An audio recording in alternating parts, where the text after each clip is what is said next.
अब हम राजनीति में नेताओं के कद का नहीं बल्कि भारत में आम लोगों के घटते कद का विश्लेषण करेंगे। इस खबर के दो पहलू हैं, पहला है वैज्ञानिक पहलू और दूसरा है सामाजिक पहलू। पहले विज्ञान की नजर से इस खबर को समझिए, क्योंकि आप सब जानते हैं हमारे देश में समाज में किसी व्यक्ति के शारीरिक कद को देखकर उसके स्टेटस के बारे में लोग अंदाजा लगाते हैं। लंबे व्यक्तियों को ज्यादा प्रभावशाली माना जाता है और हर मां बाप हमारे देश में यही चाहता है कि उनके बच्चे लंबे हों। PLOS 1 नामक साइंस जर्नल में प्रकाशित एक रिपोर्ट के मुताबिक भारत के लोगों की औसत हाइट यानी लंबाई अब घट रही है। यह दावा वर्ष 2005 और 2015 में हुए नेशनल फैमिली हेल्थ सर्वे के आंकड़ों की तुलना करके किया गया। यानी 2005 से लेकर 2015 के बीच में औसत भारतीय लोगों की हाइट कम हो रही है। इस रिपोर्ट के मुताबिक भारत में पुरुषों के मुकाबले महिलाओं की औसत हाइट तेजी से घट रही है और इससे सबसे ज्यादा प्रभावित वो महिलाएं हैं जो SC या ST समुदाय से आती हैं। ST समुदाय से आने वाली 5 वर्ष की एक बच्ची की हाइट में सामान्य वर्ग के मुकाबले औसतन 2 सेंटीमीटर की कमी आई है, जबकि अमीर घरों से आने वाली महिलाओं की औसत हाइट में वृद्धि हुई है। यानी जो पैसे वाले घरों की जो महिलाएं हैं उनकी हाइट बढ़ रही है और जो गरीब घरों की महिलाएं हैं उनकी हाइट कम हो रही है। लेकिन पुरुषों के मामले में किसी भी वर्ग की स्थिति अच्छी नहीं है, चाहे आप अमीर हो या गरीब हो, आपकी जाति कोई भी हो, पुरुषों की हाइट कम हो रही है। इस रिपोर्ट के मुताबिक भारत में अमीर, गरीब और पिछड़े वर्ग से आने वाले सभी पुरुषों की औसत लंबाई में 1 सेंटीमीटर की कमी आई है। भारत के लोगों की औसत लंबाई में यह कमी वर्ष 2005 के बाद से आई है, जबकि वर्ष 1989 के बाद से भारत के लोगों की औसत हाइट लगातार बढ़ रही थी। और यह सब तब हो रहा है जब पूरी दुनिया में लोगों की औसत लंबाई तेजी से बढ़ रही है। यानी दुनिया में जो बाकी के जो देश हैं वहां औसत लोगों की, औसत नागरिकों की लंबाई बढ़ रही है, हमारे देश में कम हो रही है। वैज्ञानिक मानते हैं कि हाइट के ना बढ़ने के पीछे मुख्य तौर पर पोषण की कमी जिम्मेदार होती है। वैसे भारत में महिलाओं की औसत लंबाई 5 फीट 1 इंच मानी जाती है, जबकि पुरुषों की औसत लंबाई हमारे देश में 5 फीट 4 इंच मानी जाती है। सोचिए, काफी कम है 5 फीट 4 इंच। लेकिन इस पर अब तक एक राय नहीं है। कुछ स्टडीज का दावा है कि भारत में पुरुषों की औसत हाइट 5 फीट 8 इंच है और महिलाओं की औसत लंबाई 5 फीट 3 इंच है। ये अलग अलग स्टडीज के अलग अलग नतीजे हैं। नेशनल फैमिली हेल्थ सर्वे के मुताबिक मेघालय, सिक्किम, अरुणाचल प्रदेश और झारखंड में पुरुषों की औसत लंबाई पूरी दुनिया के पुरुषों के मुकाबले सबसे कम है। महिलाओं की बात करें तो मेघालय, त्रिपुरा, झारखंड और बिहार में महिलाओं की औसत हाइट पूरी दुनिया के मुकाबले सबसे कम है, जबकि जम्मू कश्मीर, पंजाब, हिमाचल प्रदेश और केरल के पुरुषों की औसत लंबाई दुनिया के 30 देशों के पुरुषों की औसत लंबाई से ज्यादा है। इसी तरह पंजाब, हरियाणा और केरल की महिलाओं की औसत हाइट दुनिया के 40 देशों की महिलाओं की औसत हाइट से ज्यादा है। यानी इन राज्यों में लोगों की लंबाई ज्यादा है। वैज्ञानिकों के मुताबिक मां का स्वास्थ्य, पोषण, पर्यावरण और प्रदूषण जैसे कारण बच्चों की हाइट न बढ़ने के लिए जिम्मेदार होते हैं। तो सोचिए, ये जो प्रदूषण है, आप जो खाना पीना खा रहे हैं और आपके आसपास का जो पूरा माहौल है, पहले लोग सोचते थे कि इससे सिर्फ आपके फेफड़े खराब होते हैं, आपको बीमारियां होती हैं, लेकिन इसके बारे में आपने कभी नहीं सोचा होगा कि ये सब कुछ मिलकर एक ऐसी चीज पैदा करते हैं जिससे अब लोगों की हाइट भी कम हो रही है। अब किसी को बचपन में कैसा माहौल और पोषण नसीब होगा यह तो तय नहीं किया जा सकता, लेकिन सवाल यह है कि क्या हमारा समाज छोटे कद की महिलाओं और पुरुषों के साथ न्याय करता है? यानी अब अगर समाज में आप किसी छोटे कद के व्यक्ति को देखते हैं तब आप क्या करते हैं? इसका जवाब है नहीं। भारत में चाहे बात शादी विवाह की हो या फिर नौकरियों की, कई बार लोगों का छोटा कद उनके सपनों के आड़े आ जाता है। छोटे कद की वजह से कई बार लड़की के परिवार वाले ज्यादा दहेज देने के लिए भी तैयार हो जाते हैं, क्योंकि शादियां नहीं हो रही होती। कई बार छोटे कद के लड़कों को भी जीवन साथी ढूंढने में परेशानी होती है, क्योंकि हमारा समाज किसी भी व्यक्ति को उसके कद से आंकता है। बात अगर टेलीविजन और फिल्मों में करियर बनाने की भी हो तो यहां भी छोटी हाइट के लोगों के साथ भेदभाव ही होता है। फिल्मों और फैशन इंडस्ट्री में आमतौर पर उन महिलाओं को ही मौका मिलता है जिनकी हाइट कम से कम 5 फीट 9 इंच तो हो ही, यानी लंबे हों। और इसी तरह लंबे पुरुषों को इस इंडस्ट्री में पर्याप्त मौके मिलते हैं। अगर हाइट कम है तो मौके मुश्किल से मिलते हैं। छोटे कद की महिलाओं और पुरुषों को कई बार ताने भी सुनने पड़ते हैं और धीरे धीरे ये सब हीन भावना में बदल जाता है। जबकि सच ये है कि भारत मोटे तौर पर लंबे लोगों का नहीं बल्कि कद में छोटे या औसत लोगों का देश है। छोटे कद के मामले में भारत दुनिया के 200 देशों में 14वें नंबर पर है और नए आंकड़े बताते हैं कि भारत में लोगों की लंबाई अब पहले से भी कम हो रही है। इसके विपरीत पिछले 150 सालों में पूरी दुनिया में लोगों की लंबाई बहुत तेजी से बढ़ी है। आमतौर पर चीन, जापान और दक्षिण कोरिया के लोगों को कद में छोटा माना जाता है, लेकिन आज की तारीख में भारत के लोगों की औसत हाइट चीन, जापान और दक्षिण कोरिया के लोगों के मुकाबले भी 2 से 4 इंच तक कम है। भारत में माता पिता भी तब बड़े चिंतित हो जाते हैं जब उनके बच्चों का कद बढ़ता नहीं है और इसी चिंता में माता पिता अपने बच्चों को हेल्थ सप्लीमेंट देते हैं और कई बार ऐसी दवाइयां देते हैं, ऐसे सप्लीमेंट्स देते हैं जो ये दावा करते हैं कि इससे बच्चों का कद यानी हाइट बढ़ेगी। आपने भी देखा होगा बाजार में ऐसे बहुत सारे सप्लीमेंट्स आते हैं जो ये कहते हैं कि बच्चों को ये पिलाइए, दूध में पिलाइए, इससे बच्चे लंबे हो जाएंगे।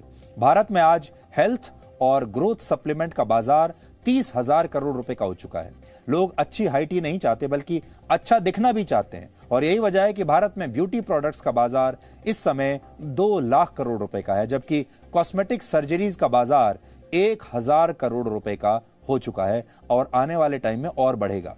कुल मिलाकर लोग अब भगवान के दिए रंग रूप और भगवान की दी कद काठी से संतुष्ट नहीं होते, बल्कि वो अपने कायाकल्प के लिए डॉक्टरों के पास जाते हैं और अपने शरीर को कटवाने से भी यानी सर्जरी से भी पीछे नहीं हटते। एक टाइम था जब लोग कहते थे कि भगवान ने जैसी शक्ल सूरत दी है अब इसी के साथ रहना होगा, लेकिन अब समय बदल रहा है। भगवान ने आपको कैसी भी शक्ल सूरत दी हो, कैसा भी शरीर दिया हो, अब आप यानी इंसान उसे भी बदल सकता है। उदाहरण के लिए भारत में अब बहुत सारे लोग अपनी लंबाई बढ़ाने के लिए सर्जरी करवा रहे हैं, जिसे लिम्ब लेंथनिंग सर्जरी कहा जाता है। इस सर्जरी के दौरान पैरों की हड्डी को काटा जाता है, यानी उसे 2 हिस्सों में बांट दिया जाता है और फिर इन 2 हिस्सों के बीच स्क्रूज की मदद से एक नया डिवाइस लगाया जाता है, जिसे हर दिन धीरे धीरे घुमाकर हड्डियों को एक दूसरे से दूर किया जाता है। जैसे जैसे ये अंतर बढ़ता है, शरीर नई हड्डियों के जरिए दोनों हिस्सों को जोड़ने की कोशिश करता है और जब नई हड्डियों के जरिए ये अंतर बढ़ जाता है तो ऑपरेशन कराने वाले व्यक्ति की हाइट कुछ सेंटीमीटर से लेकर 3 से 4 इंच तक बढ़ भी जाती है।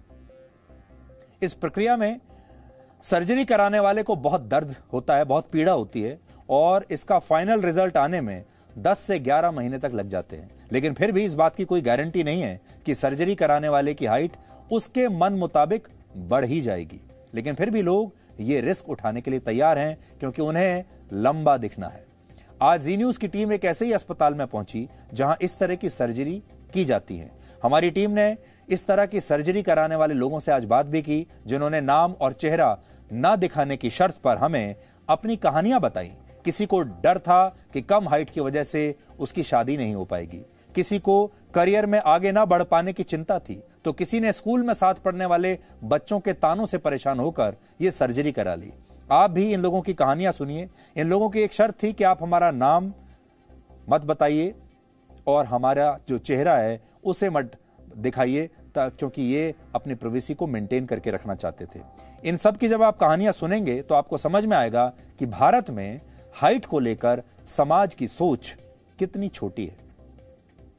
इंडिया के अंदर ये होता है बेसिकली, लाइक हमारी सोसाइटी के अंदर लोग पूछते हैं कितना हाइट है कितना नहीं है, उसके अकॉर्डिंगली शादी होती है, करियर के लिए भी इम्पोर्टेंट है, आप खुद की पर्सनालिटी के लिए इम्पोर्टेंट है, आप कपड़े लेते हो कुछ भी लेते हो, you have to think about it if you are short, so that's why. जैसे आपको पता है कि प्रोसीजर काफ़ी लंबा है, काफ़ी कॉम्प्लिकेटेड भी है and it takes months to get back to normalcy, तो ये सारी चीज़ें आपकी कंसिडरेशन में थी और इसने कभी आपको रोका कि नहीं शायद मुझे नहीं कराना चाहिए? No, not at all, because will power was very strong ना, so that's why I decided, so I go with that.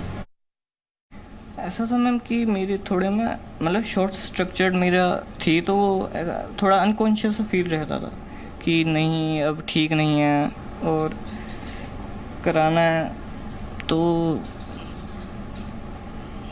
सोचा कोई है तरीका तो करा लेंगे। नहीं, सोशली भी है एक, मतलब थोड़ा रहता है दिमाग में कि कराना है, थोड़ी अच्छी होनी चाहिए, मतलब एवरेज हाइट होनी चाहिए। अभी कितनी हो जाएगी? अभी मैम मेरी हो जाएगी 5'2" हो जाएगी। 5'2" हो जाएगी, काफ़ी है। ठीक है मैम, पहले से तो बेहतर है ना। रिश्तेदार के जो बच्चे लोग हैं वो लंबे लंबे थे, स्कूल में भी फ्रेंड्स लोग, मेरा दोस्त लोग लंबे लंबे थे, इसीलिए हमें लगा कि बढ़वाना चाहिए हाइट। ये आपको लगा या वो लोग कुछ कहते थे इसलिए आपको ऐसा लगा? नहीं, कहते तो नहीं थे, लेकिन महसूस होता था छोटा हूँ इसलिए बढ़वाया। जी किए थे, लेकिन उससे कोई प्रॉफिट नहीं हुआ। दवा भी खाए थे, प्रॉफिट नहीं हुआ। कैसी दवा खाई? हाइट इंक्रीजिंग का जो दवा आता है, वो हमें लगता है कि इंडियन एवरेज हाइट के आसपास हम पहुंच गए हैं तो अच्छा लगेगा मेरा पर्सनालिटी। बड़ा हुआ तो क्या हुआ, जैसे पेड़ खजूर। वैसे तो ये बहुत पुरानी कहावत है और हर कोई जानता है, लेकिन हाइट कितना बड़ा टैबू होता है उसी का नतीजा हम यहाँ देखते हैं कि जो मेडिकल प्रोसीजर्स हैं उनको भी लोग कॉस्मेटिक रीजन से, सामाजिक कारणों से करवाना चाहते हैं। मेरी हाइट बहुत ज़्यादा नहीं है, लेकिन डॉक्टर साहब अगर मैं आपसे पूछूं मेरी हाइट कम होने से क्या मुझे सेहत के तौर पर या हेल्थ एस्पेक्ट से कोई नुकसान है? देखो, ये जो हाइट मेरी कम है, ये एवरीथिंग इज इन माइंड। इन ऐसे पेशेंट्स को कॉम्प्लेक्स होता है, अदरवाइज आप बिल्कुल नॉर्मल हैं, आपका एवरीथिंग इज नॉर्मल, कोई मेडिकली आपको प्रॉब्लम नहीं है। So that is just a. पर देखकर जो पहला परसेप्शन आता है वो यही आता है कि तुम्हारी हाइट कम है, जैसे आपने मुझसे कहा। वो सोशल टैबू है ना, बट मेडिकली तो आप नॉर्मल हैं। आपको कोई ऐसी प्रॉब्लम तो है नहीं कि एकॉन्ड्रोप्लेजिया या कोई सिंड्रोम है, वो तो है नहीं। You are a normal person. तो ऐसे में जब लोग सिर्फ सोशल रीजन से कि हमारी हाइट बढ़ जाए ताकि हम सुंदर दिखें या सोशली एक्सेप्टेबल दिखें, सो टू से, तो वो जब लोग आपके पास आते हैं तो क्या आप उनको बताते हैं कि ये प्रोसीजर इतना आसान नहीं है कि आप 4 दिन में बस काम हो जाए? मैं समझाता हूँ, मैं बहुत समझाता हूँ उनको कि भाई देखो, इसमें टाइम बहुत लगता है। और अगर आप ये देखेंगे, ये बच्चा है, इसकी बोन पूरी लॉस हो गया था इन्फेक्शन में, ये सारी बोन क्रिएट की हुई है। तो वो कुछ इसी तरह की टेक्निक होती है जब किसी को हाइट बढ़वानी है? हाँ, सेम होती है। ये इलिज़ारोफ फ्रेम है, इसमें वायर्स जाती हैं, इसमें स्क्रूज जाते हैं, और इसको रिक्वायर्ड था क्योंकि इसकी बोन पूरी डैमेज हो गई थी। ये पूरी बोन हमने क्रिएट की है। सो इसकी तो जिंदगी बदल गई। ये तो बहुत सारे स्क्रूज और हाँ, बहुत सारे। एक दूसरा होता है कि जैसे इस पेशेंट का गैप है यहाँ पे, अब हमने बोन क्रिएट करनी है, हम यहाँ से इसकी कॉर्टिकॉटमी करेंगे, जो लेंथनिंग प्रोसेस स्टार्ट करेंगे। ये LRS सिस्टम है जिसको लिम्ब रिकंस्ट्रक्शन सिस्टम कहते हैं। ये दोनों प्रिंसिपल सेम है, लेकिन जो इंस्ट्रूमेंट है वो डिफरेंट है, और जो वजह है वो भी अलग है। वो अलग है। इसमें इन्फेक्शन है, इसमें गनशॉट है, इसको गोली लगी थी, इसमें इन्फेक्शन है। तो आई एम श्योर ऐसे बहुत सारे मरीज आपके पास आते होंगे जो ये कहते होंगे कि हमारी हाइट बढ़ा दीजिए ताकि हम लंबे दिखें या सुंदर दिखें। उन्हें आप क्या मैसेज देना चाहते हैं? उनको ये मैसेज देते हैं कि आपको अगर रियली आपकी हाइट बहुत छोटी है मेडिकल रीजन से, तो आपको करवानी चाहिए। Just for cosmetic reason you should understand कि इसमें बहुत रिस्क इन्वॉल्व है, तो हमें बड़े ध्यान से करना चाहिए। वैसे भी किसी ने कहा है, big surprises come in small packets. इस बात को याद रखिए और अपना कॉन्फिडेंस बनाए रखिए। आप सबको हम ये कहना चाहेंगे कि टेक्नोलॉजी तो बहुत आ गई है नई नई, और लोग ये भी कहते हैं, जैसा हमने आपको बताया कि पहले तो हम ये सोच लिया करते थे कि भगवान ने जैसी शक्ल सूरत दे दी, जैसी कद काठी दे दी, उसी के साथ जीना है। लेकिन उसके बाद इंसान ने इस कद काठी को भी बदलना शुरू कर दिया। लेकिन जब तक आपके पास कोई बहुत बड़ा कारण ना हो, तब तक आपको अपने शरीर के साथ इस तरह की छेड़छाड़ नहीं करनी चाहिए।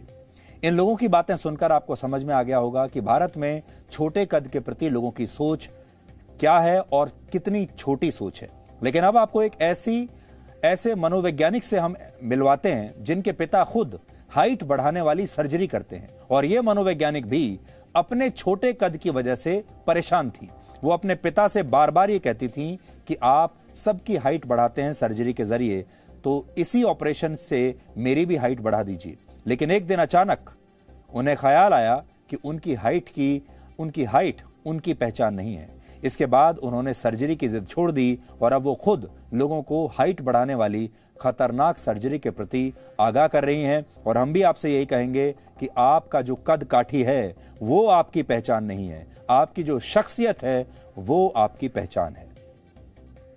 मैं 13-14 साल की थी जब मैंने फर्स्ट डिसाइड किया था कि मुझे सर्जरी चाहिए थी, क्योंकि मैं अपनी क्लास में सबसे छोटी थी और स्कूल में सब चिढ़ाते थे कि तुम छोटी हो, कि तुम छोटी हो, और पापा ये सर्जरी करते थे। तो मैंने पापा को एक बार ही बोला था कि मुझे भी ये सर्जरी करनी है क्योंकि मैं छोटी हूँ। उन्होंने बोला अभी तुम पहले पढ़ाई करो, फोकस उस पर करो, अगर तब भी प्रॉब्लम लगे और कि बहुत छोटी हो तो फिर हम सर्जरी के बारे में सोच सकते हैं। तो psychology was a happy accident. तो क्लास 11th और 12th में साइकोलॉजी ली थी और उसमें एक चैप्टर था और उसमें एक कॉन्सेप्ट होता है सेल्फ एस्टीम, हम अपने बारे में क्या सोचते हैं। तो जब 13-14 थी तो बस कि मैं छोटी हूँ ही चलता रहता था। फिर जब साइकोलॉजी पढ़ी फिर पता चला कि उसके आगे भी चीज़ें होती है, इट्स बस हम जैसे दिखते नहीं है वैसे ही नहीं है। तो तभी ये साइकोलॉजी ले ली मैंने और शुरू हो गया। सबसे पहले तो हम ये देखते हैं कि हाइट से आपकी क्या लिमिटेशंस आ रही है। शॉर्ट हाइट से, कभी कभी वेरी टॉल हाइट से भी, बहुत जो लंबे होते हैं उनके लिए भी लिमिटेशंस होती है। उन लिमिटेशंस को समझना, उनके दिनचर्या में क्या क्या चीज़ें उनके लिए मुश्किल हो रही है, उसके बेसिस पे हम पहले सिलेक्ट करते हैं। ये प्रोसेस लंबा होता है, छोटा नहीं है। मैंने देखा है कि जो हम सोशल जो इम्पैक्ट होता है हाइट का वो मेन में ज़्यादा है, क्योंकि विमेन हील्स पहनती है, दे ट्राई टू हमेशा अपनी हाइट बढ़ाने के लिए कपड़े थोड़ा डिफरेंट करते हैं। मेन के लिए बहुत ऑब्वियस होता है और वो सोसाइटी में भी मजाक बन जाता है। जैसे हम रेसिज्म के बारे में बात करते, एक ऐसा कॉन्सेप्ट भी है हाइटिज्म, कि हम हमेशा छोटे लोगों को ना एक्सक्लूड कर देते हैं, हमेशा थोड़ा दूर रखते हैं, लाइन में सबसे पहले खड़ा करा दिया। ये जो डिस्क्रिमिनेशन होता है हाइट के बेसिस पे, ये थोड़ा कम होना चाहिए, क्योंकि इसके साथ ना बहुत लॉन्ग टर्म साइकोलॉजिकल इम्पैक्ट भी जाता है। अगर हम ये डिस्क्रिमिनेशन, ये जो स्टिग्मा है, इसको थोड़ा कम करेंगे तो जो शॉर्ट हाइटेड लोग हैं उनको इतने एक्सट्रीम मेजर्स तक नहीं जाना पड़ेगा। आपको ईश्वर ने जैसा बनाया है उसे स्वीकार कीजिए और अपने शरीर नहीं, अपने हौसलों का कद बढ़ाइए। Presenting B News app, available on Google Play and App Store. Download it now.